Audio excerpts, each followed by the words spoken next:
Bismillahirrahmanirrahim. Alhamdulillahi Rabbil Alamin. Wassalatu wassalamu ala Rasulil Rabbil Alamin, Nabiyyina Muhammadin wa ala alihi wa sahbihi ajma'in. Allahumma allimna ma yanfa'una wa zakkirna ma nasina wa anfa'na bima 'allamtana wa zidna 'ilma. Wala hawla wala quwwata illa billahil 'aliyyil 'azim, wa ba'd.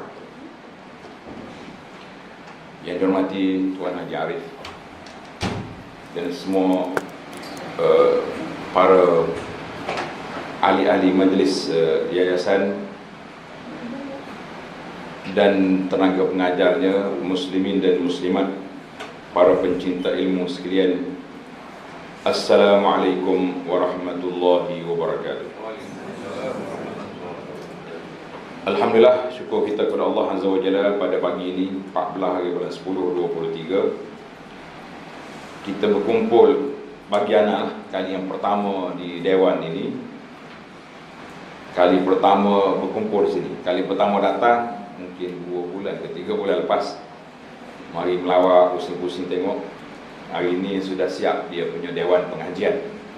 Kita kata Alhamdulillah. Mudah-mudahan makin semangat kita untuk belajar, makin mantap kepahaman kita tentang Islam. Hari ini, jalsah yang pertama ini, saya diberi tajuk untuk bincangkan buku umat Islam lain dulu, lain sekarang, ataupun kita kata umat Islam dahulu dan sekarang. Jadi sebenarnya, yang pertama sekali, saya nak minta maaf kerana tak sempat baca buku ni. Tuan-tuan yang beli tu baca sendirilah. Dan saya dimaklumkan Ummu Muhammad pun ada di sini. Kita akan serahkan untuk dia daurahkan buku dia tu, baru dia tahu apa yang dia tulis. Sebab anak memang tak sempat lah. Duduk atas botol terbang pun cuba nak baca pun tak sempat. Jadi kita belik-belik adalah sikit-sikit tengok beberapa muka surat. Tetapi yang penting bagi kita, Allah SWT sebut dalam Quran, waja'alnakum ummatan wasata litakunu syuhada 'ala nas. Allah kata, aku jadikan kamu tu ummatan wasata, mana umat yang terbaik, yang terpilih. Bagaimana kita nak jadi umat yang terbaik kalau kita tidak belajar ilmu untuk memahami siapakah umat yang terbaik itu? Siapakah umat yang terbaik? Maka sudah tentu umat yang terbaik berdasarkan kepada hadis Nabi sallallahu alaihi wasallam, khairul quruni qarni, sebaik-baik kurun adalah kurun aku. Maka kita nak ambil, nak tengok kurun yang terbaik untuk kita jadikan tapak perjalanan hidup kita ni beragama. Kemudian dikembangkan lagi kurun-kurun itu sampailah ke zaman kita hari ini dan sampai ke hari kiamat. Agama Islam satu.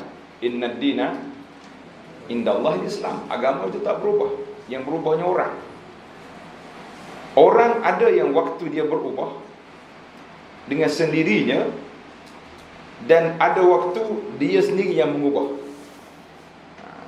Ayat sikit falsafah. Dia kata belajar akidah tak boleh main falsafah, tak falsafah dia juga kata-kata je. Contohnya, ada orang berubah dengan sendiri. Dulu kita tak apa nampak, tapi sekarang ni lah makin jelas. Tak. Dulu rambut semuanya hitam. Tak ada hal pula tu, masalah lain pula tu. Tambah pula sekarang ni sudah mula putih. Itu dia panggil berubah dengan sendiri. Awak tak nak ke tak nak, itulah perubahan yang berlaku. Kalau perubah yang dibuat-ubah, lain. Orang ada janggut, dia cukur. Itu dia yang mengubahkan kejadian. Sebab janggut patut disimpan, dia cukur. Maka dia yang ubah. Sama juga agama. Allah Ta'ala turun, sumber perundangan kita Al-Quran.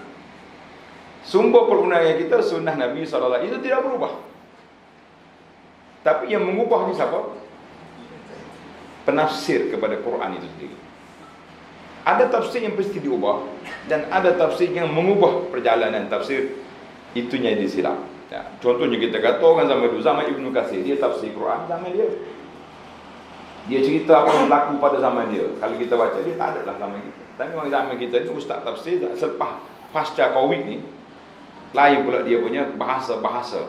Ada SOP, ada apa-apa lagi yang tidak disebut sebelum daripada ini. Maka itu data perubahan yang terpaksa diubah. Jadi kita kata perubahan tu ada yang positif, ada yang negatif. Maka dalam perjalanan agama, apa yang boleh diubah, apa yang berubah dan apa yang tidak berubah. Jadi kita tengok sepatah dua dalam buku ni, setakat mana yang sempat, biiznillahi azza wa jalla. Kita mula dengan muka surat 4. Muka surat yang pertama, pengajian subjek akidah. Dan sama ke muka surat? Muka surat 4 tu, prakata. Ya, sama. Siapa dia kata, saya pun tak tahu. Sebab dia kata prakata. Yang katanya, Muhammad dia kata. Kadang-kadang penerbit yang kata, kita tak kata. Jadi pengajian akidah, durusul akidah terbagi kepada dua aspek.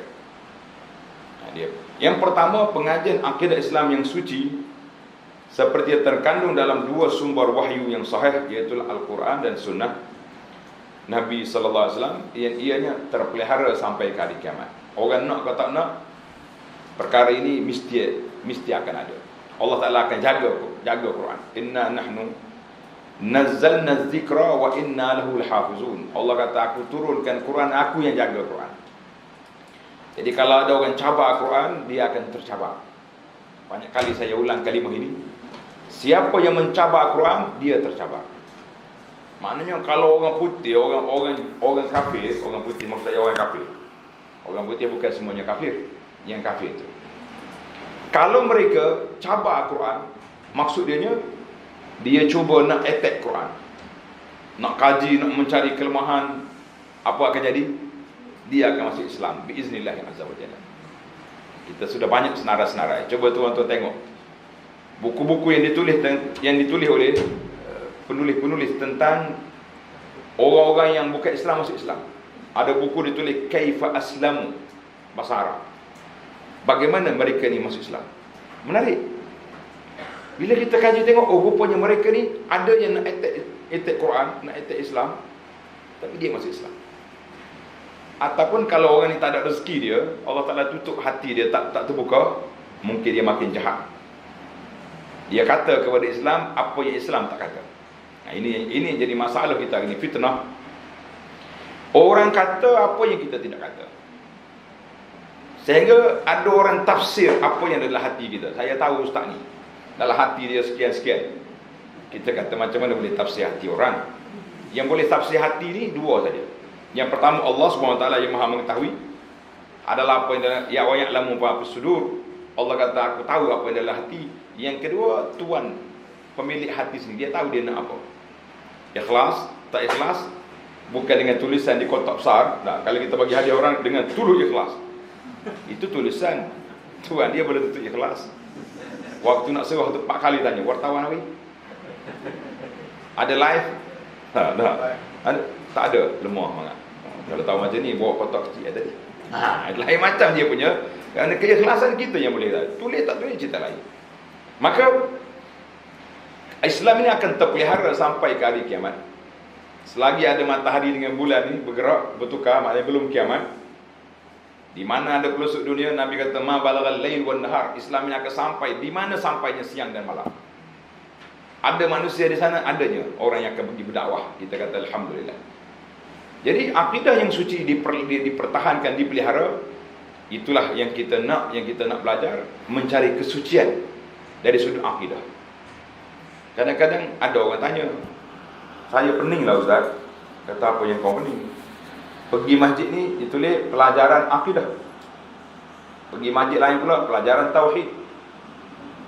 Pergi masjid lain pula pelajaran usuluddin. Saya nak belajar yang mana satu? Menarik soalan dia. Soalan ni kalau orang bijak dia tanya tu sedap, kita nak jawab. Ni nak tanya pun tak pandai, itu masalah kita. Forum besar-besar, pengurus dia kata ada soalan, tak ada orang bangun. kita berlemah jadi. Macam aku cakap seorang je.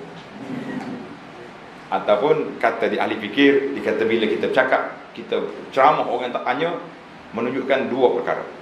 Perkara yang pertama, semua dia faham, kenapa mau tanya? Perkara yang kedua, dia tak tahu apa benda. Dia nak tanya pun tak boleh. Ini kita kata berbahaya. Apa beza di antara usuluddin, tauhid, akidah? Apa beza? Kena angkat tangan, apa? Kalau tidak dia panggil fauda, bising. Adik ni dulu. Kita bagi 3 zone, 1, 2, 3. Yang banyak jawab, banyak hadiah. Silakan. Apa beza? Sama. Soalan. Apa beza di antara 3 perkara ini? Nama ya. Nama lain, perkara sama. Lagi sini. SDA, seperti di atas. Dia malah jawab kan. Sepertinya yang telah jawab. Sana? Tak ada komen. Jadi hadiah boleh nombor 1. Sama lah kalau kita tengok dari sudut konten dia, dari sudut isi dia sama. Kita belajar tauhid, maknanya nak mengesahkan Allah Azza wa Jalla. Nak tauhid, mestilah ada iman, kepercayaan kepada Allah Ta'ala. Maka itu dia panggil akidah, mana satu simpulan yang tidak berbelah bagi dan tidak terungkap. Simpulan itu, maka itu dia panggil akidah, maknanya simpulan yang mantap, kepercayaan dalam hati yang tidak bergoyang.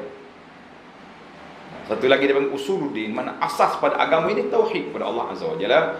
Itulah yang diturunkan oleh Allah. Tujuan diturunkan Quran, tujuan dihantarnya para nabi alaihi wassalatu wassalam untuk apa?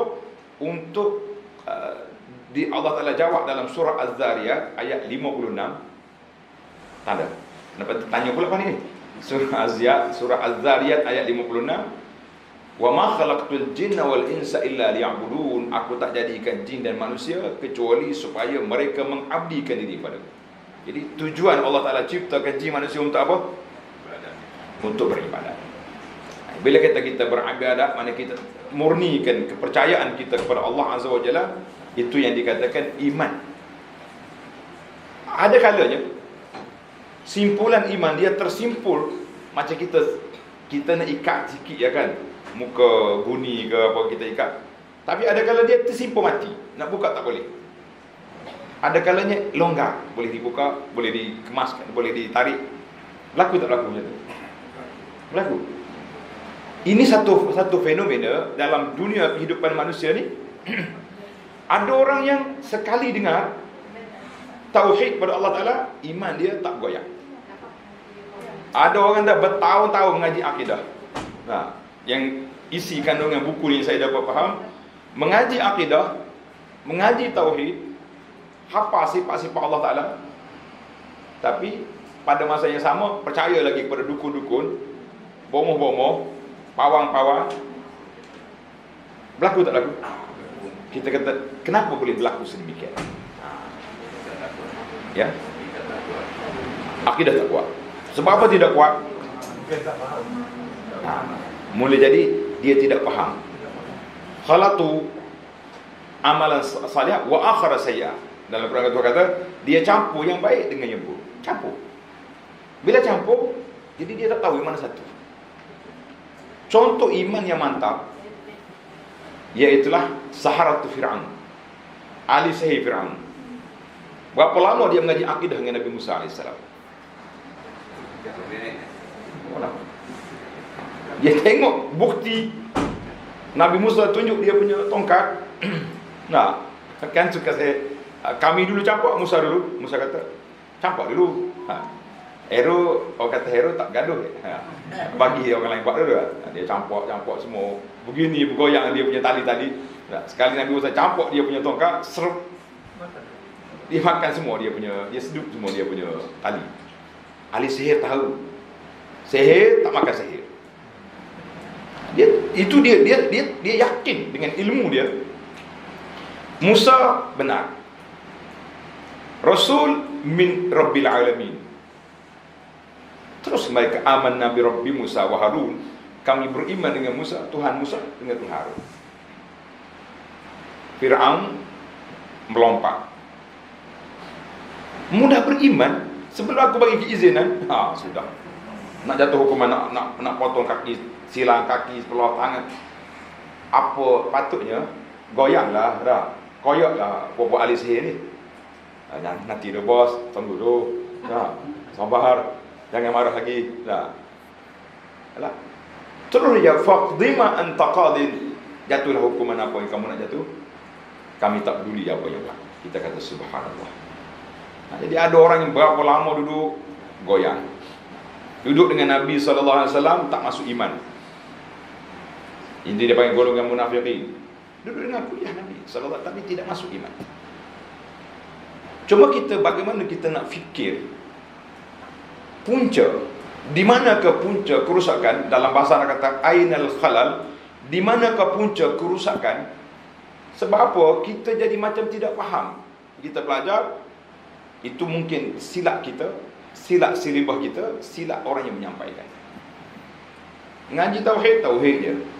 Kita tidak belajar perkara-perkara yang menyalahi akidah, yang merusak. Kita kata semua benda atas dunia ni boleh rusak, termasuklah akidah kita boleh rusak.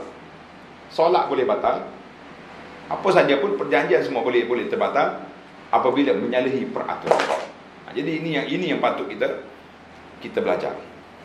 Maka datanglah isu yang kedua, pengajian akidah pegangan umat yang tidak mustahil boleh berbeza daripada akidah yang murni, sebagaimana dalam sejarah telah membuktikan bahawa akidah umat Islam telah terdedah kepada pelbagai unsur pencemaran dan penyelewengan yang akhirnya telah memecah belahkan umat ini kepada aliran pemikiran yang pelbagai dalam akidah. Jadi kita belajar dalam akidah yang lama-lama dulu. Kalau kita belajar yang dalam kitab kecil ke kitab besar ada. Contohnya Al-Baghdadi dalam Al-Farqu Bainal Firaq. Semua tu cuba nak cari, nak merealisasikan hadis yang ada dalam buku ni tentang perpecahan ummah. Berapa puluh puak ada. Ada kata 73 puak. Jadi ulama ni cari, korek, senarai kan, nak suruh keluar 73. Masing-masing buat. Al-Milal wal Nihal Isyanistani contohnya, Al-Baghdadi dalam Al-Farqu Bainal Firaq, dan macam ulama semasa masih lagi menulis. Maka kita kedengarlah suara-suara, ini Mu'tazilah, ini Jahmiyah, ini dia panggil Qadariyah, Murji'ah.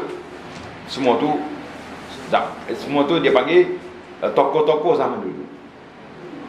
Kalau bagi zaman kita gini, sebut Qadariyah, sebut Murji'ah, sebut Mu'tazilah, anak-anak kita tak kenal lah, tak jumpa lah.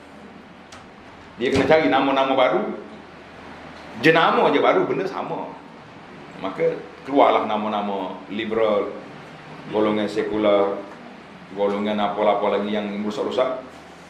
Saya terkejut seorang pelajar kita, nama Ustaz Ikram, yang sekarang ni duduk di Perlis Wisdom Center. Pernah pergi tengok pusat? Kalau tak pergi lagi saya show akan pergi, ataupun tengok di Facebook dia. Dia tulis sebuah buku, dia kata di Malaysia saja. Di Malaysia, kita tak cakap dunia lagi. Di Malaysia saja sudah ada 60 agama. Bukan pemikiran, din, agama ada 60 di Malaysia.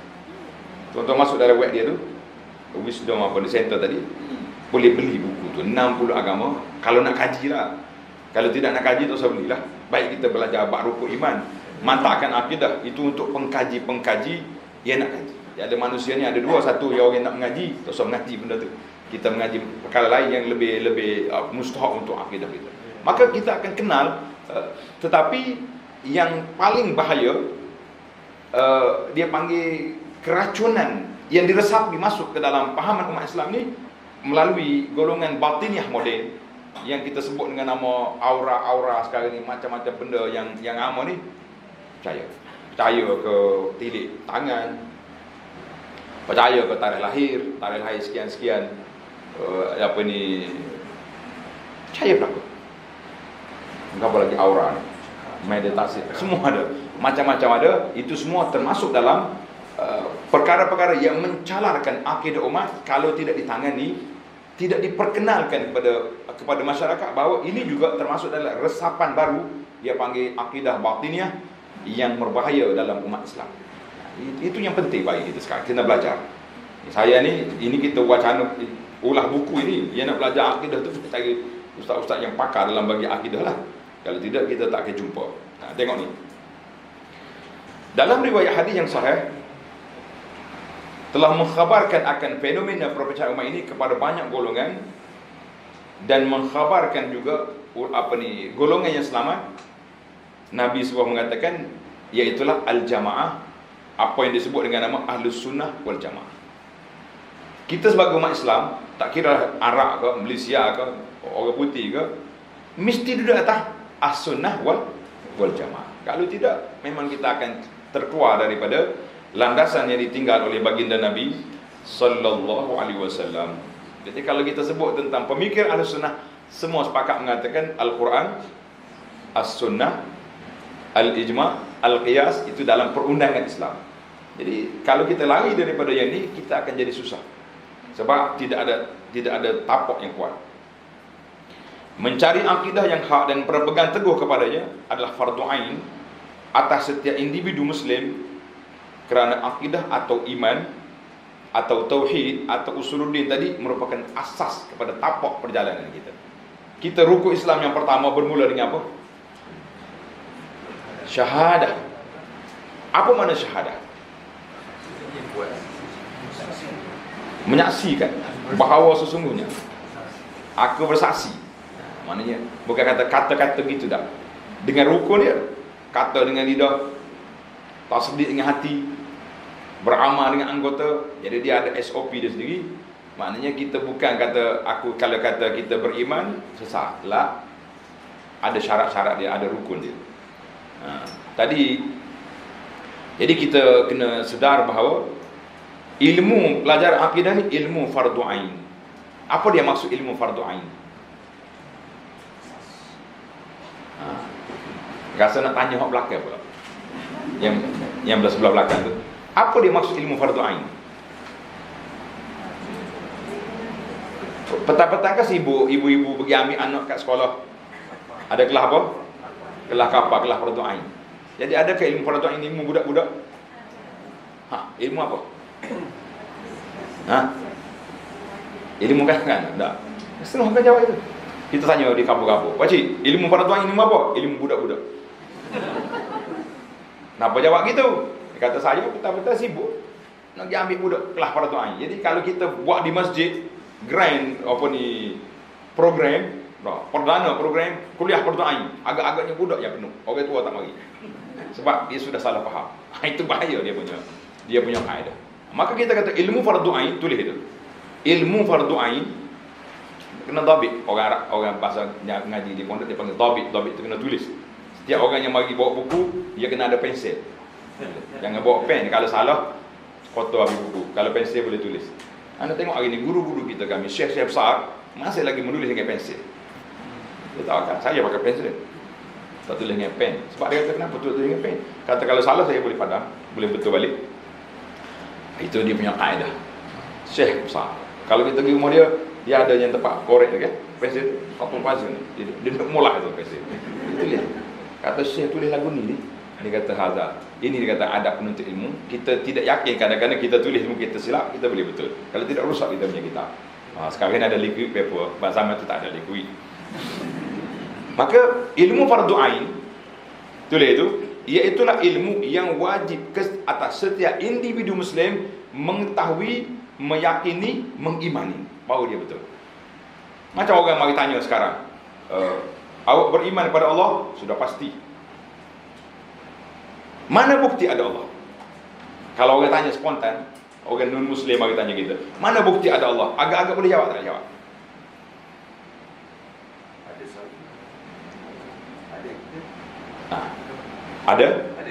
Ada kita, ada Allah. Lagi? Mungkin dia pelik. Dia kata, ayah saya kata Allah ada.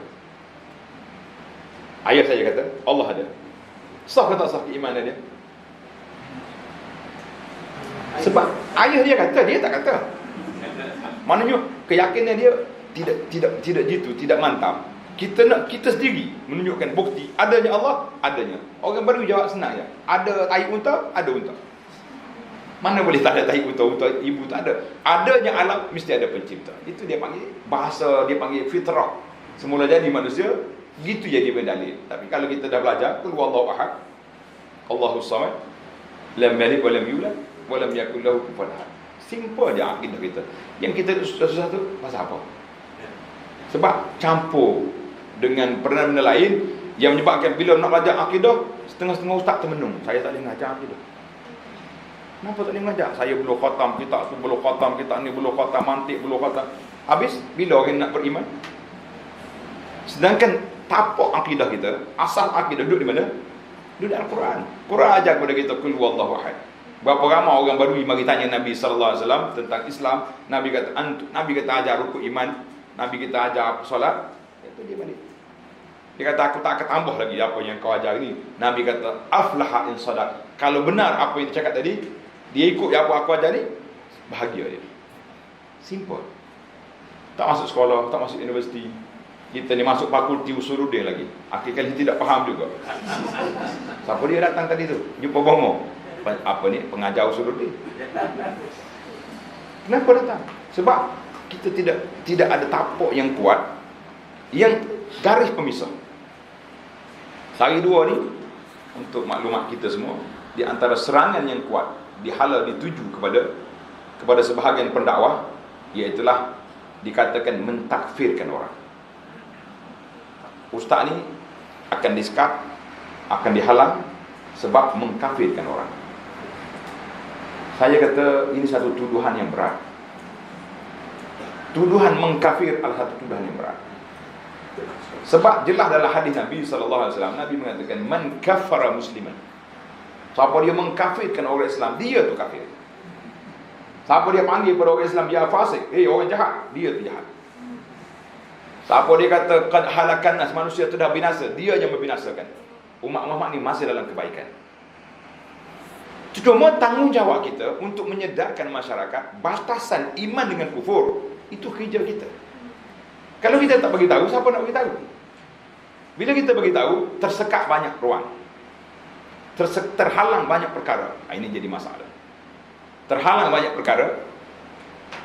Orang ni biasa buat benda-benda macam ni. Serbannya besar tapi bomoh. Orang ingat dia tuan guru. Cium daripada kepala sampai ke kaki. Tapi dia bomoh. Banyak benda-benda yang dia amalan rutin ritual dia tu banyak pergi pada perbomohan. Kebetulan pula masyarakat kita Melayu ni dalam bab bomoh berpisah tiada. Cahaya sungguh-sungguh. Saya cakaplah apa saja pun. Marilah jual kayu koka apa beli. Baru ni ada satu pameran barang peninggalan Rasul-Rasul. Barang peninggalan. Kayu tasbih daripada bahtera Nabi Nuh. Mana kau jumpa bahtera Nabi Nuh? Ni kalau jumpa tembok Zulkarnain, lagi besar batu permata dia. Banyak-banyak. Ni batu dari tembok Zulkarnain. Nak kata apa? Power betul tak? Percaya kita. Sebab tak percaya? Sebab yang jual orang yang duduk di atas tapak agama. Jadi batasan inilah kerja kita, membataskan masyarakat. Sempadan di antara ini yang akidah, ini yang murni, ini yang merusakkan. Maka orang akan kata orang macam terpijak ekor. Kita ni kalau pijak ekor, kucing pijak ekor dia lompat. Betul tak? Di antara benda yang bahaya disebut oleh ahli kesihatan veterinary ni, jangan bagi kucing gigit. Kalau kena gigit kucing, buruk kita punya tangan. Kucing jangan kenak dia, jangan pijak ekor dia. Pijak ekor dia kat mari. Kadang-kadang dia bukan nak kenak kita pun, dia cuma orang panggil tindak balas je. Ada kawan kita tu buruk tangan dia. Dia bagi musa, dia kata kenapa ni? Dia kata habis ubat, habis hospital, habis pakar. Kata punca, kucing gigi. Sebab dia tersalah angkat kucing macam mana, kucing tu macam nak jatuh, dia tu jadi buruk. Tak sia-sia, tak sembuh. Kita kata ini masalah tindak balas. Jadi kita sekarang ni kena berusaha menyedarkan masyarakat. Tapi tindak balasnya berlaku tu boleh berat juga lah kalau kita kira. Jadi maka kita memaklumkan bahawa kerja para pendakwah bukan nak mengkafirkan orang, tapi menyatakan batas iman dengan kufur. Kalau tak nyata ni, lagi dahsyat manusia. Hari ni semua nak minta dengan makhluk boleh, dengan ahli, nak masuk dalam hutan minta dengan ahli Nobah, nak masuk dalam apa dia pergi sungai minta dengan tok ayah jaga kuala, minta dengan nak pergi ambil pokok minta dengan orang tu, minta dengan habis. Bila kita nak minta dengan Allah? Ayat kursi menjadi ayat yang digantung di dinding. Sebelah dia ayat 1000 dinar. Itu je agama kita. Jadi di mana peranan ayat-ayat itu? Ayat diturunkan untuk liyadabbaru ayatihi. Ayat Quran itu untuk ditadabbur, dipahami makna dan dihayati. Karena itu ayat kursi di antara a'zamu ayatin fil Quran. Ayat yang paling agung dalam Quran ayatul kursi. Syekh Abdul Razak tulis 12 kelebihan ayat kursi. Tuan-tuan yang tak nak baca, tengok dalam YouTube, cari kelebihan ayat kursi. Yang saya dah baca kitab tu, kita dah syarah pada masyarakat supaya kita boleh memahami. Karena itulah di antara hikmah kenapa ayat kursi dibaca 8 kali satu hari. Ayat kursi berapa kali sehari kita baca? Paling minima berapa kali? Macam mana? 8. Lepas solat 5, zikir pagi, petang, sebelum tidur 8 kali. Tapi oleh kerana kita sarah bomoh, Allahu la ilaha illa huwal hayyul qayyum, sampai-sampai dah mengantuk, tidur. Satu kalimah pun yang kita tidak menjiwai apa yang terkandung dalam ayatul kursi. Dengan sebab itulah kita tidak masuk dalam, tak meresap dalam hati kita. Tidurlah kita dengan ayat kursi, tapi kita tidak memahami ayatul kursi. Panjang itu. Maka itu dipanggil kewajipan fardu ain, artinya setiap orang mesti memahami, mesti menjiwai apa yang dia yakin. Itu fardu ain, mana setiap orang, tak boleh wakil orang. Kalau kata ayah kata, tak boleh.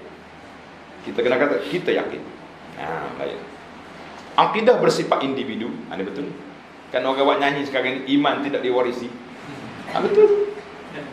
Iman tidak diwarisi. Anak ustaz ke, anak pak guru ke. Buat lagu ni banyak dituju pada orang. Saya kata di antara orang yang banyak dapat lagu ni, Abu Anas nama dia. Dia kata balah dengan ayah dia. Kita kata dia buat tular dalam grup. Dia kata saya ni berkelahi dengan ayah dia, dengan ayah kita bila balik mengaji. Saya kata kalau nak tipu pun biarlah, nampak sikit. Saya pergi belajar, ayah saya sudah meninggal, rahimahullah ta'ala. Macam mana saya kelahi dengan ayah dia? Semalam lagi dahsyat. Beki dia apa? Beki dia jahat mari mana tak tahu. Dia tulis umur saya sudah dekat 70 tahun, mati pada tahun 73. Ada orang percaya baca bagi dia. Kata masyarakat. Tak tahu apa. Sebab itulah inilah punca kerusakan kita terima tanpa kaji. Logik ke orang dia ni umur 70 tahun, tengok nampak muda. Kita rasa baru 40 lebih sikit baru dah. Mari 70. Naknya kata 70 tak apa lagi. Tak apalah, kita terima lah kau ubah macam tu. Mati dah tahun 73. Tapi yang dia cakap ni hantu ke apa pula? Jadi kita boleh terima macam tu. Masyarakat boleh terima. Dalilnya dia terima tu, dia bawa kawan pula tu. Kalau dia tak boleh terima, dia reject lah. Itu dia panggil cerita banyak pengaruh. Maksudnya iman, akidah adalah kepercayaan individu. Mungkin kita ada 10 orang kawan, tak sama kita keyakinan. Ada orang betul-betul berani, yakin. Ada orang on off kata orang. Baru ni ada seorang satu tempat kita, orang kata di sini ada macam ada hantu lah, ada mosek, ada apa dia ni, tak boleh orang panggil sini keras. Jadi ustaz pun takut nak pergi situ. Ada seorang pakcik ni kerja dia driver. Dia kata betul ke keras, aku nak test. Malam tu dia bawa bantal, dia pergi tidur atas keranda tempat orang mandi mayat. Sampai subuh dia bangun. Orang tanya berapa kali kena usik malam. Tak tahu, aku tidur sedar-sedar. Orang ada subuh. Tak ada kerah apa pun. Kerah kayu tu adalah sebab tak buat hitam. Malam esok aku nak test lagi, dia nak cabar. Kita kata orang lain nak pergi tempat tu pun takut, dia pergi tidur situ seorang, kata. Itu dia panggil, sebab tu dia kata kepercayaan kita ni individu. Kita tak boleh nak paksa orang, kita tak boleh nak ukur orang ni kuat iman ke tak kuat iman. Kita tak tahu. Ada orang kuat, ada orang yang lemah. Kita kata nasallallahu al-afwa wal afiyah.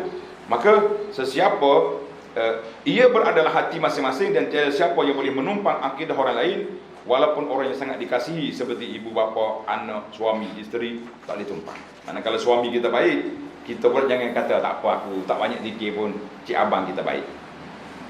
soleh. Nah, suami macam tu juga, aku tak kuat ngaji, tapi hajah kita, isteri kita tu hari-hari tu baca Quran. Nah, bukan setakat baca Quran saja, dia khatam dengan grup dia tiap hari. Macam dengan khatam grup. Khatam grup.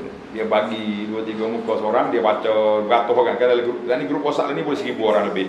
Dia bagi dalam tu 2 ayat seorang, petang kan declare don belaka don. Apa ni dia punya admin kan, kita istighfar khatam hari ni. Ini pun cerita baguslah baca Quran, tapi jangan istighfar khatam baru 3 ayat dah khatam, 3 muka dah khatam. Macam mana? Maka umat Islam di negara kita, masyarakat Melayu tidak terkecuali daripada tuntutan menilai pengajian, pegangan apa yang kita pegang ini, akidah kita dalam mengembalikannya kepada landasan yang baik. Jadi kita cubalah. Ini kita lebih kepada taksuban kepada orang. Jadi kita kata asalkan orang ni kata betul belaka, sukarlah begitu. Kalau kita bantah, kita tidak beradab dengan ulama. Baca pula hadis al ulama warasatul anbiya. Payah. Banyak. Ana dalam kajian yang kita buat, saya ni suka baca kitab-kitab klasik. Kitab-kitab lama. Kita tak baca kitab orang baru-baru, susah. Sebab biasa kita baru, dia baru juga.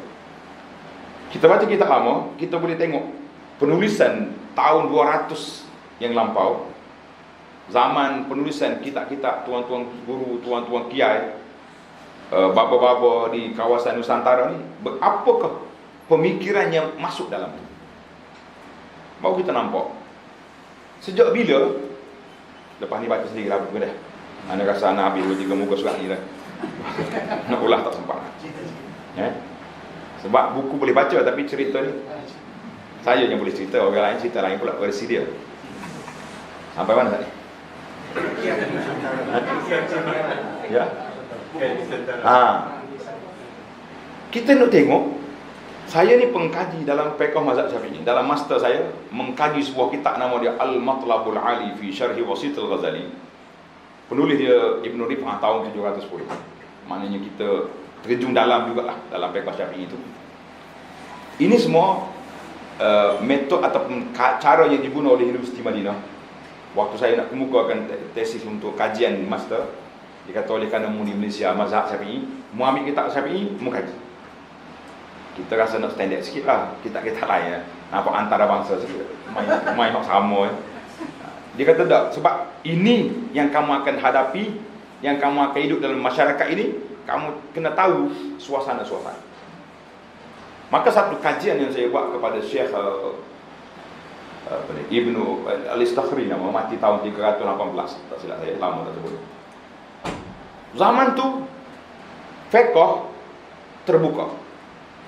220 masalah yang saya kaji tentang Istakhri, 150 tak sama dengan mazhab.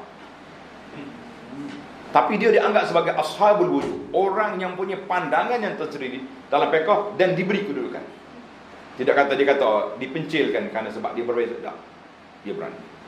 Sama juga dalam masalah akidah, berapa ramai ulama-ulama yang mazhab Syafi'i yang berpegang dengan pegangan-pegangan ulama salafus salih dalam sudut akidahnya juga, dia tulis kitab. Walaupun dia dihentam teruk, tapi kita kata mereka menulis. Alhamdulillah. Jadi itu yang kita penting. Jadi bila saya baca buku-buku ni, kata sejak bila masuknya pelik-pelik. Baru ni ada keluar video. Kalau saya sebut nama tokoh ni orang kenal di Malaysia, tapi menarik video dia. Dia tulis kronologi sejak bila zikir lepas solat seperti format yang ada sekarang, yang diguna pakai di masjid-masjid kita. Sejak bila zikir itu berlaku.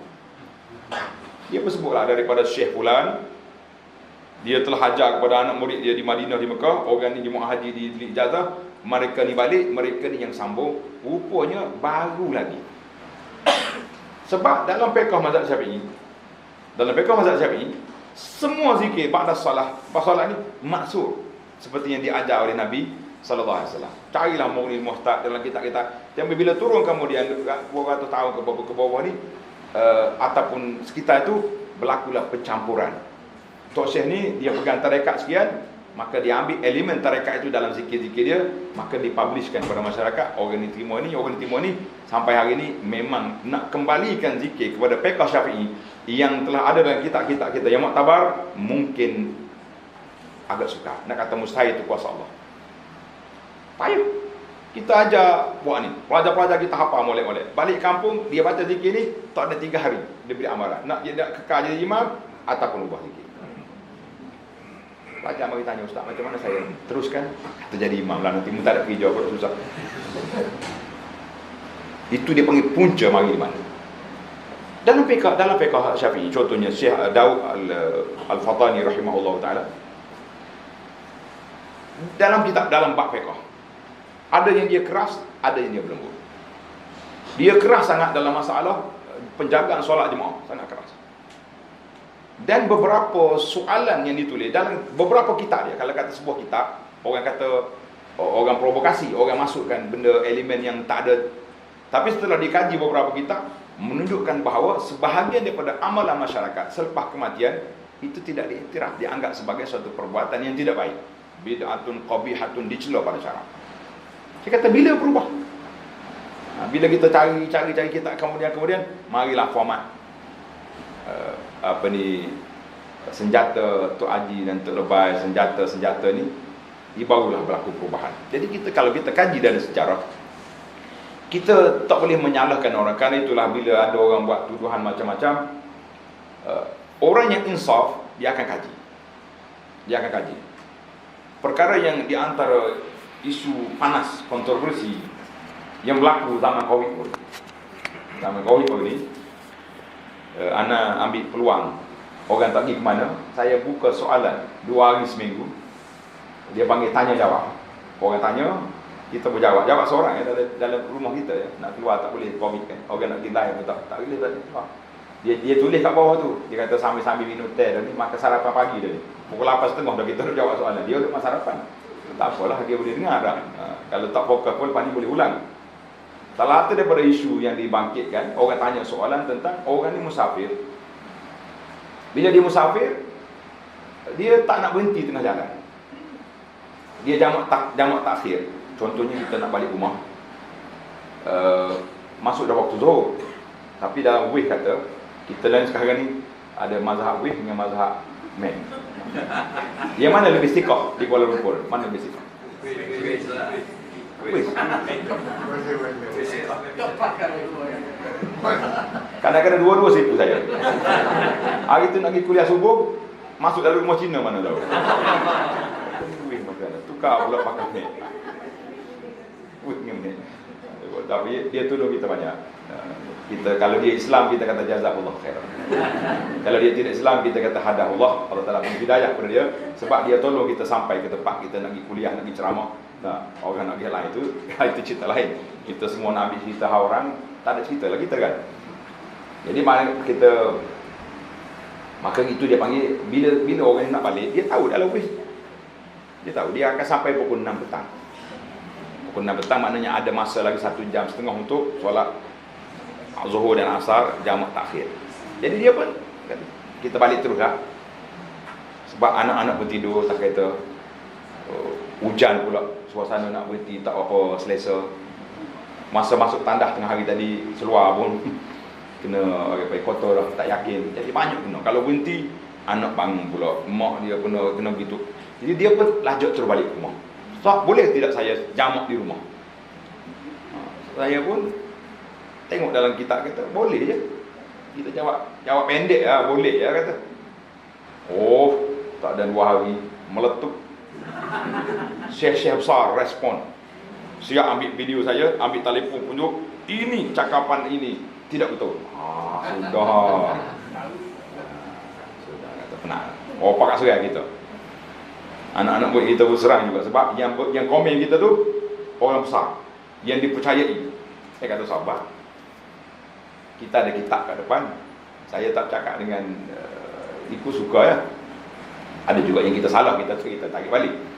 Buka kitab Fiqh Syafi'i ada mengatakan bahawa tidak berdosa kalau kita balik sampai jamak di rumah, tidak haram, tidak berdosa, tidak dianggap tidak solat. Cuma dia berbeza sikit. Zuhur tu qada ke tunai.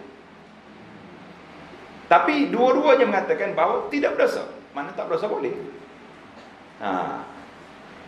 Tak lama keluar video baru pula, dia tarik balik.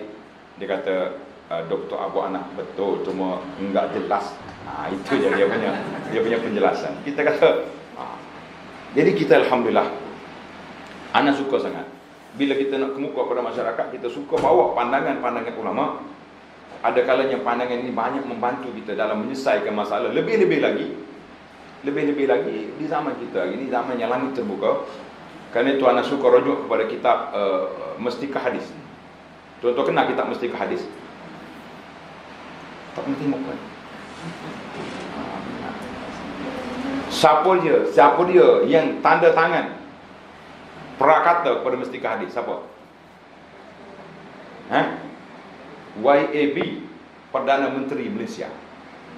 Jadi saya anggap kitab ni kitab Malaysia, kitab rasmi negara. Sebab yang bermakna Perdana Menteri ikut Perdana Menteri mana yang nak cetak buku tu masa tu? Tun Razak, macam Pentafsir Pimpinan Ar-Rahman, ditandatangani oleh siapa? Tun Abdul Rahman. Kalau tak silap, Tun Abdul Rahman, sepakat Tun Abdul Rahman ataupun selepas pada dia Tun Razak. Yang pentingnya kitab tu ditandatangani. Dalam buku ni panel kata apa? Di antara tanggungjawab kita menyelesaikan masalah umat Islam. Tanggungjawab kita menyelesaikan masalah umat Islam. Jadi penyelesaian kitanya, kalau tak ada dalam fiqh mazhab Syafi'i, kita kena cari juga fiqh mazhab-mazhab lain yang boleh menyelesaikan masalah umat. Saya kata saya suka dengan kita. Bila mari isu akidah, dalam bab yang ketujuh, jilid yang pertama, saya hafal sebab saya nak guna kitab bahasa Malaysia, kitab Malaysia. Kalau guna kitab Arab, mari mana kita cetak di KSA, reject lalu. Baca kitab ni, tak iktiraf. Kitab Malaysia. Dia sebut senarai perkara-perkara yang merusakkan akidah. Percaya kepada keramat, percaya kepada benda-benda gaib, percaya kepada tunggu-tunggu kayu ni. Kita kata itulah patut dikemukakan pada masyarakat bahawa Islam kita ni rusak kita, punah kita bukan sebab orang kata kita tu, tapi sebab perbuatan kita sendiri. Dengan keredaan kita pergi buat, maka rusak kita punya perjalanan. Jadi kalau kata umat dulu, umat sekarang, umat dulu pun ada yang rusak, umat sekarang ada yang rusak. Sebab itulah ada setengah riwayat. Riwayat ni ada ulama hadis bincang. Ada kata dhaif, kita bagi tahu. Dia kata ummati kal ghais. Umat aku ni ada kalanya seperti hujan. Hujan ni kita tak tahu yang mana benar nampak, yang turun dulu ke, yang menumbuhkan tumbuhan, atau yang terakhir. Mana kalau kita nak kata tak ada kebaikan bagi umat Muhammad di akhir zaman ini, maknanya kita telah menutup pintu rahmat Allah Subhanahu Wa Taala. Tapi tidak dinafikan umat yang terbaik mestilah umat salaf di zaman Nabi sallallahu alaihi wasallam sebagaimana hadis. Dan kita kena ikut ajaran-ajaran yang dibawa oleh para ulama salafus saleh. Itu memang tanggungjawab yang kita kena buat. Tapi ulama kemudian masih lagi ada sumbangan, masih lagi ada jasa. Berapa banyak kita hari ini pemurnian dari sudut pemikiran, dari sudut akidah, dari sudut tasaddi, orang panggil bertembung dengan golongan-golongan yang Mu'tazilah moden ni, ataupun golongan Batiniyah moden. Ramai ustaz-ustaz kita, pendakwah-pendakwah kita yang masih bekerja, masih bertindak. Kadang-kadang yang kenyataan yang dia buat, kita berbimbang, takut disaman. Sekarang ni orang tak, kalau zaman dulu, zaman tahun 60-an dulu, dia panggil kapok, kena kapok bungkus ni, kapok kecil ni. Tak kena sikit, tak kepala. Bila ni tak ada kapok, surat Enko belakang tu. Surat, dia panggil surat jawab lawyer. Jawab dalam masa seminggu ataupun jumpa di mahkamah. Letih kita. Mahkamah ni kalau seminggu bercara, susah, tak ada masalah kita. Kita marilah duduk walaupun seminggu dah, jawab dah. Sudah balik. Ni 3-4 tahun barulah selesai masalah. 3 tahun lepas, kita pun lupa dekih apa. Dia panggil saksi pun mikir mula, kena makan ubat, kena makan kesemih balik dah. Tak tahu tajuk apa saya jadi saksi ni. Dia pun tak ingat dah, terlalu lama. Tahu undang-undang orang putih ni pelik macam ni. Jadi kita tak mau. Sekarang ni jadi satu fenomena. Apa sikit sama, letih kita. Jadi tuan-tuan tu sudah nyaman-nyaman lah. Kalau ada hujah, lawan je hujah. Dia ada tituk, kita ada tituk. Lawan je kat tituk. Kita tengok siapa lebih banyak, siapa lebih kuat dari sudut tiktuknya. Tapi main dengan surat sama, pernah. Jadi kita kena belajar. Kita kena tauhid kita ni kepada Allah SWT. Tengok dalam contoh-contoh yang dibuat ni cantik. Ana sempatlah baca mukadimah ni, alhamdulillah. Ni. Muka surat 7. Sebelum 7 lagi ni. Muka surat 6. Islam telah bertapa dan diwariskan turun-temurun di daerah Nusantara lebih 10 abad. Sepanjang jangka masa itu hingga kini, Islam sentiasa berada dalam keadaan harmoni dan bertoleransi terhadap kepercayaan asli penduduk tempatan yang merupakan puak-puak sinkretisme kepercayaan Hindu ke apa? Kepercayaan pada wujud dan kuasa semula jadi. Nenek moyang. Percaya belaka. Dia percaya. Tak percaya kau tunggu kayu, percaya kau tu. Ingat ke kita yang percaya? Orang-orang yang agama lain, dia percaya ke tidak ada kuasa besar? Percaya. Saya sendiri dibawa pergi ke Pulau Besau. Pulau Besau. Tahu negeri mana dah? Pulau Besau. Naik buk kita pergi.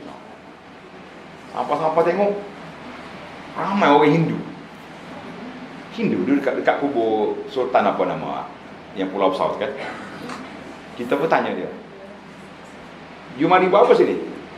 Saya nak interview dia, tanya, "You mari buat apa sini?" Dia kata this man power dia. Dia tunjuk ke kubur tu power dia. Brand power apa dia punya istilah. Kata percaya juga. Bukan Islam. Jadi kita pun percaya juga. Pakat gini gosok kat kubur tu. Jadi kepercayaan tu yang payah kita nak pisah hari ni, sebab memang pengaruh-pengaruh agama lain susah bercampurnya dalam Islam ini. Sebab apabila masuknya orang-orang yang bukan Islam, contohnya orang Parsi, setelah dibuka negara Parsi di zaman Sayyidina Umar kan Salman Kisra Anusyarwan jatuh zaman Sayyidina Umar. Orang bawa mai gelang dia untuk dipakai ke Suraka, ingat cerita kan? Jadi orang Parsi dia ada budaya dia. Orang Arab budaya dia. Jadi itu yang jadi pelik-pelik masuk pokok ni. Nak berzikir mula dengan melompat, dengan menari, dengan bergendang. Hari ni masalah gendang dah masuk dah dalam masjid-masjid kita. Tak ada siapa ingkar. Kalau ingkar, orang ni pula akan dituduh bukan ahli sunnah. Jadi susah. Jadi sebab itulah saya kata, orang yang jadi penguasa agama di zaman kita ini sangat berat tanggungjawab dia kepada Allah Azza wa Jalla. Sebab itu dia panggil maqasid. Tujuan penjagaan agama ni nak jaga agama daripada dimasukkan ke dalam agama ajaran-ajaran yang asing daripada agama. Kerana itulah Nabi sekat awal-awal lagi, man ahdasa fi amrina ma la ya'lam. Siapa dia masuk dalam agama perkara yang tidak ada dalam agama, fahuwa raddun, tidak diterima. Jadi itu dia panggil kawalan, akta kawalan. Nabi kita buat akta kawalan nak mengawal daripada dimasuk perkara-perkara yang tidak baik. Dulu anda tak ingat berapa tahun, kalau tengok dalam tazkirah kita yang banyak tahun dulu sebelum perubahan, ada jemaah kita nakal. Dia tengok saya mengajar kitab, dia kata siri yang pertama hitam molek, siri terakhir tu cerah ke kepala. Maknanya banyak tahun dah boleh kata kita siapa daripada muda kau siapa kau uban. Jemaah kita ni kau je benda-benda kita. Nah, dia tengok. Jadi kita tengok siri-siri perbincangan kita itu susah. Allahu Akbar. Macam mana kita nak suruh masyarakat boleh faham? Payah ke tak payah? Jadi kita kena tahu. Dulu tak ada istilah yang pelik. Yang di negara jiran ada. Fenomena tu saya sebut masa mula-mula, kata fenomena ni kalau tidak disekat awal akan jadi satu perkara resmi. Memang resmi semua. How dia buat di mana? Biasanya dibuat di kubur-kubur. How pergi joget di kubur pada, pergi bergendang atas kubur.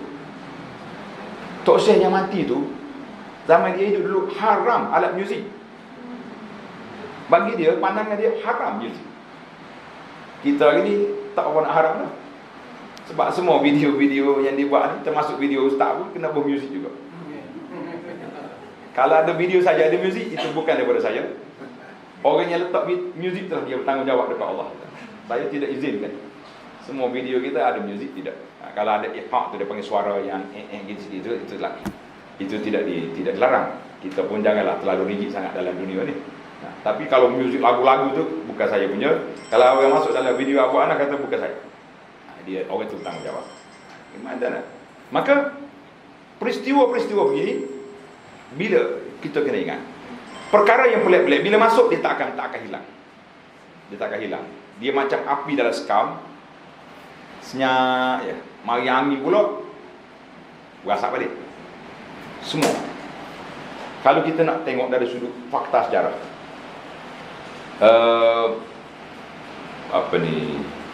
kaum Lut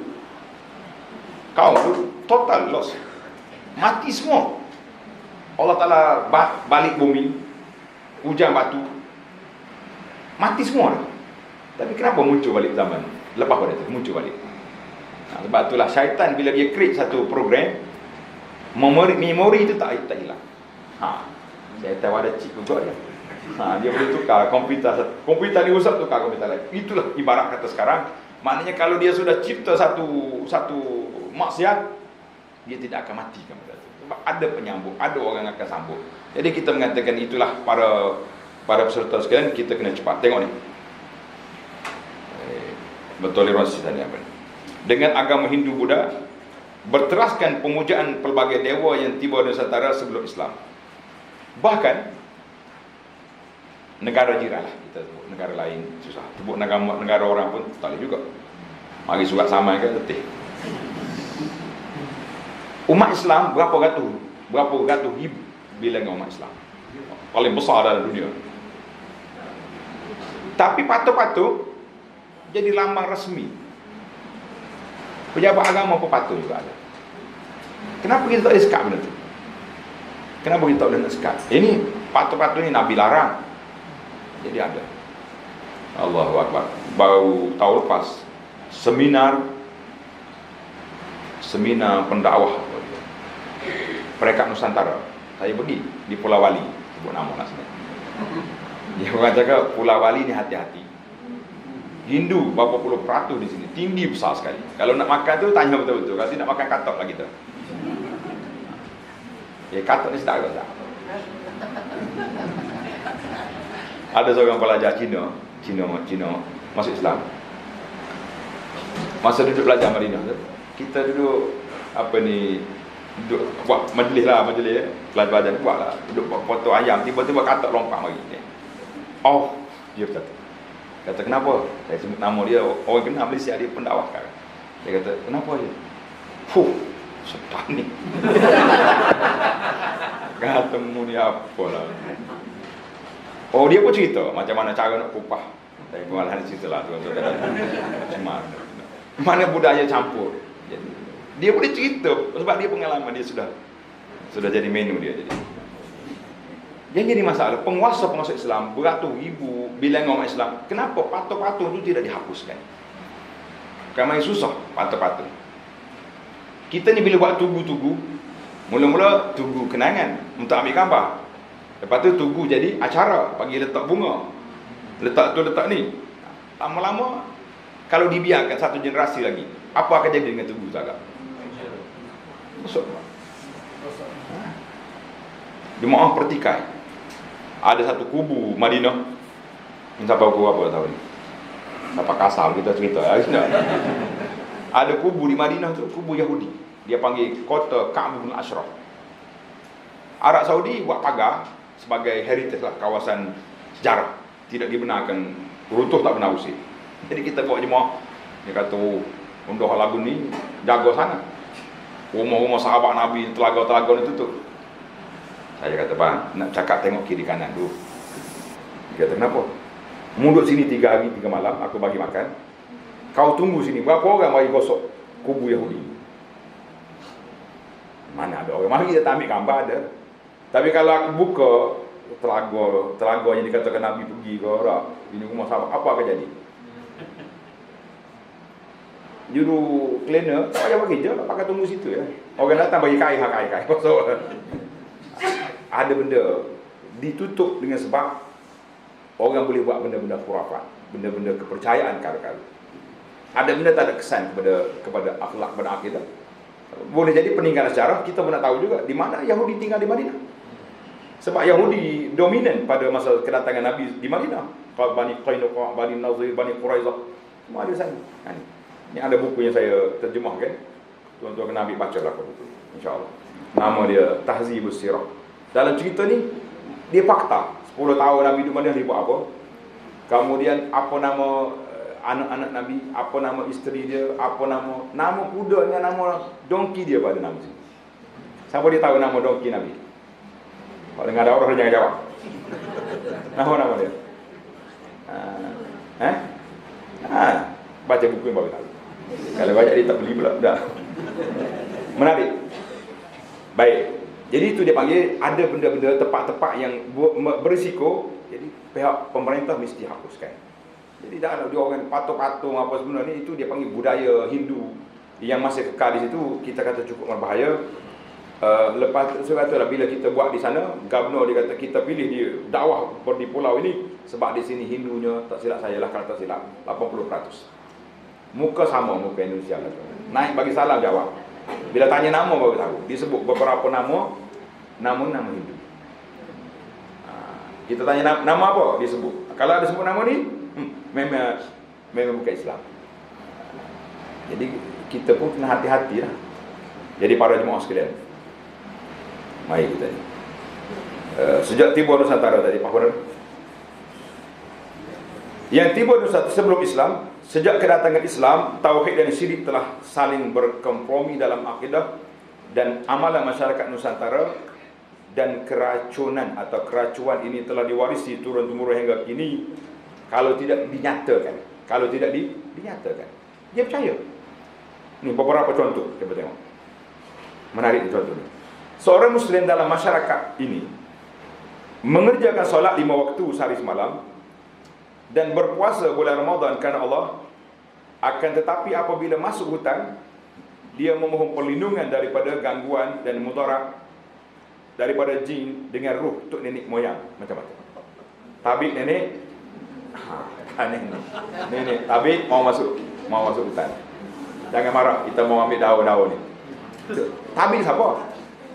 Awak tabik pada siapa? Lupa habis kita perisai Muslim. A'udzu bikalimatillahi tammati min syarri ma khalaq. Lupa. Mai tabik nenek, tabik atuk. Apa lagi ni? Anak cucu tumpah lalu. Wanita dalam nifas yang diharamkan daripada menaikkan solat, dicucuk sanggulnya dengan paku besi untuk melindunginya daripada gangguan makhluk halus. Tanya makcik-makcik kita ni, berapa kali dah cocok sanggul? Hak muda-muda tak jadi. Hak ni hak bawa geng ke jamu tak ada. Dia bawa makan jamu, tak ada cocok. Hak lama-lama sikit, ada tak?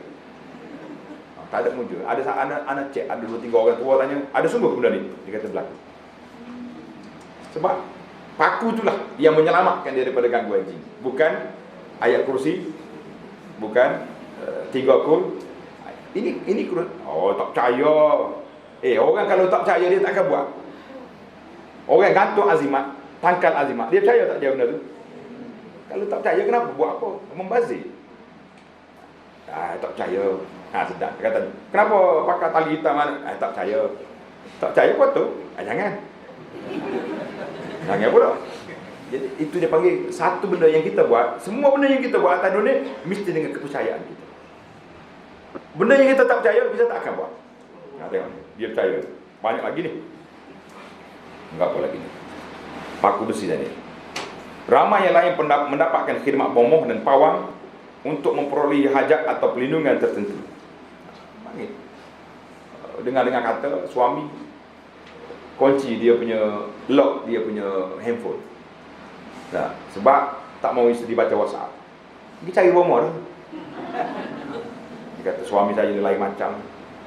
Asyik duduk kunci je dia punya handphone, boleh jadi ada WhatsApp daripada wanita lain masuk, cari bomoh. Suami dia kunci sebab serabut dengan dia. Duk tanya tu, tanya ni, tak. Kita punya projek, bukan semua boleh tahu perempuan. Nanti terjadi pula. Bukan masa soal kahwin lah, soal kerja. Jadi awak hidup sibuk apa yang benda tu ya. Jadi suami dia kunci. Jadi dia pergi nak bini lain. Cari bomo pula. Bomo pula jahat, berasak, mari. Hei. Dia kata kalau tidak umur 30 baru 40. Habis tak main 500 ni. Dia buat 3,000 baru boleh selesai masalah. Kalau dia gila ke janda tua-tua 450 tu, RM100 pun tak apa dah. Percaya. Ramai lah gitu. Ada orang mari tangga masjid saya lepas solat. Dia kata ada orang nak jumpa tak? Kita pergi. Mari mana? Dia sebut mari sekian-sekian. Kata ada hajat apa? Ingat ke mari nak tanya-tanya hukum apa. Dia kata saya ni hilang barang. Mari jumpa Tok Imam ni. Dia panggil Tok Imam, tak kenal begitu. Mari jumpa Pak Imam ni. Nak suruh doa selalu nampak duk mana. Kata risau. Kata kalau jumpa berapa? Kita provokasi. Kalau jumpa selalu berapa bayar? Dia termenung baik. Kata berapa bayar? Oh dia kata mahal. Aku bayar mah RM50,000. Kata 10%. Dia pun apa macam mahal kali. Tak apa nak. Tu imej japi-japi lah, tiup-tiup lah. Minta orang tu atas kelik lah. Tak ada satu nak sujud pos lalu ni suruh atas kelik. Jadi kepahaman tu masih wujud. Benda-benda macam ni masih, kepercayaan ni masih ada. Dan yang itu yang jelas, yang zahir. Tapi yang berbahaya, yang berselindung di sebalik nama motivasi. Apa nama lagi ni? Yang dia panggil berapa nama?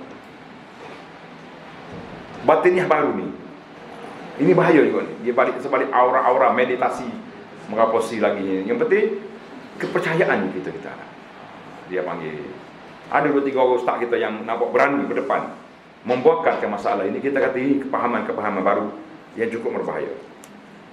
Tidak termasuk yang masih memakan tangkal di badan, menanam sesuatu di penjuru rumah demi untuk tujuan perlindungan, dan banyak lagi tauhid dan syirik yang bersifat saling berlawanan, seolah-olah boleh berhimpun dalam satu jiwa seseorang yang meyakini dirinya Muslim tulen kerana mengerjakan perintah-perintah Allah.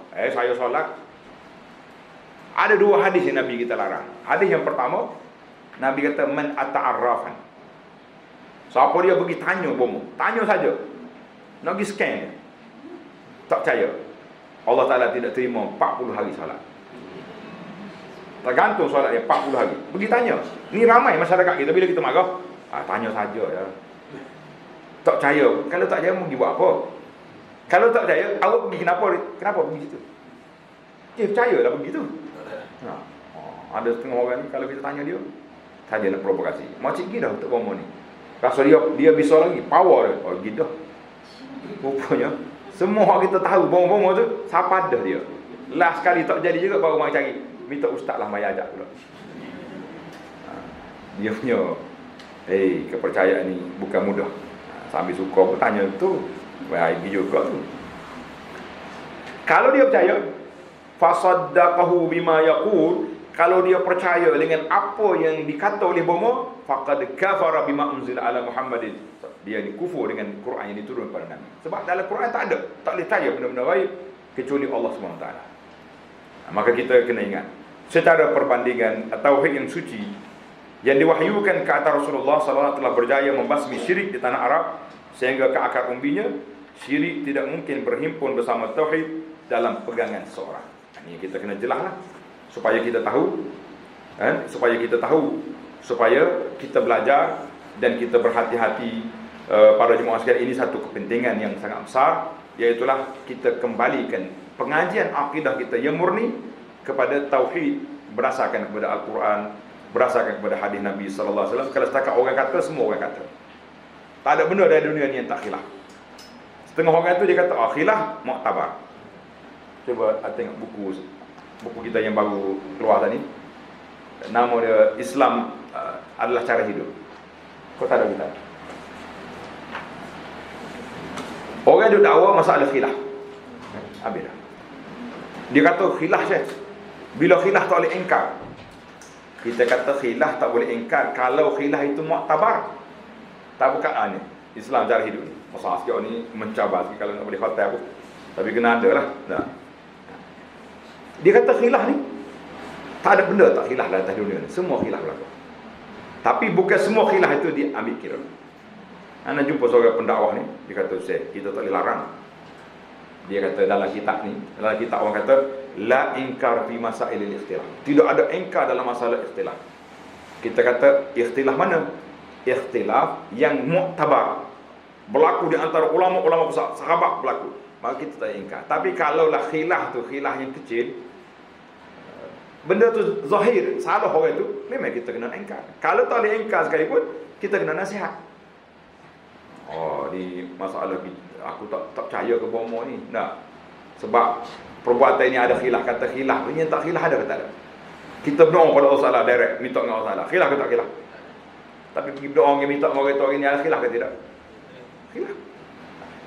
Bila kita sebut benda ni, dia akan mari lalu. Itu nak mengkapi kau kan. Itulah dia punya format, dia punya keputusan yang dibuatnya di situlah. Jadi para jemaah sekalian, jazakumullah khairan kepada penulis kitab ni, dan tuan-tuan yang dapat buku ni boleh baca terus, dan banyak lagi lah perkara-perkara yang ada dalam ni. Yang penting bagi kita minta dengan Allah SWT, ihdinas siratal mustaqim, ya Allah berilah kepada kami jalan yang lurus. Jalan mana? Siratal ladzina an'amta alaihim, jalan yang Allah Taala beri nikmat. Siapa orang bagi nikmat? Siapa? Tadi saya tadabbur pagi tadi surah An-Nisa ayat berapa tadi? 69. Wa man yuti'illah wa rasul. Siapa dia taat pada Allah dan Rasul, fa ulaika ma'al ladzina an'ama Allah alaihim minan nabiyyin was-siddiqin wasyuhada'i was-shalihin. Maknanya kalau kata siratal ladzina an'amta alaihim, jalan siapa? Jalan Nabi, jalan siddiqin, jalan syuhada, jalan salihin. Itu je jalan yang kita nak. Jadi yang lain-lain itu kita belajar betul-betul, dan untuk memahami akidah umat Islam ni satu perkara yang cukup mudah. Apa dia kata susah? Ada sebuah buku yang saya terjemahkan, nama dia Rukun Iman. Sampai sini saja. Rukun Iman. Kecil lah buku tu. Semua buku tu dia ambil daripada Quran, ambil daripada hadis, ambil daripada huraian ulama tabar, kata-kata sahabat. Kita tak payah pergi jauh, dan dengan kita sekali baca, insya-Allah kita boleh faham. Kalau susah kita nak faham, kita kena cari guru-guru yang boleh mengajar. Mudah-mudahan ada faedahnya kepada kita, insya-Allah. Tamatlah pembentangan ringkas ataupun ulasan buku ini. Setakat itu yang sempat saya baca. Yang lain lagi saya baca dia punya tajuk. Ada 19 tajuk dalam buku ini. Semuanya menarik, boleh diperbincangkan, insya-Allah. Jadi sekarang ni saya tak tahu ada sisi soal jawab ke sudah tamat? Boleh tu? Ya? Boleh, 10 minit. Ada lagi soal jawab, dipersilakan. Fadal. Faham belaka. Dia faham belaka tak boleh jawab. Kalau tak faham belaka tak boleh tanya. Betul.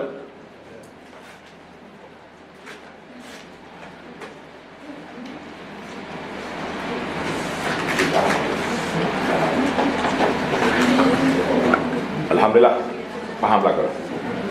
Barakallahu fikum. Assalamualaikum warahmatullahi wabarakatuh.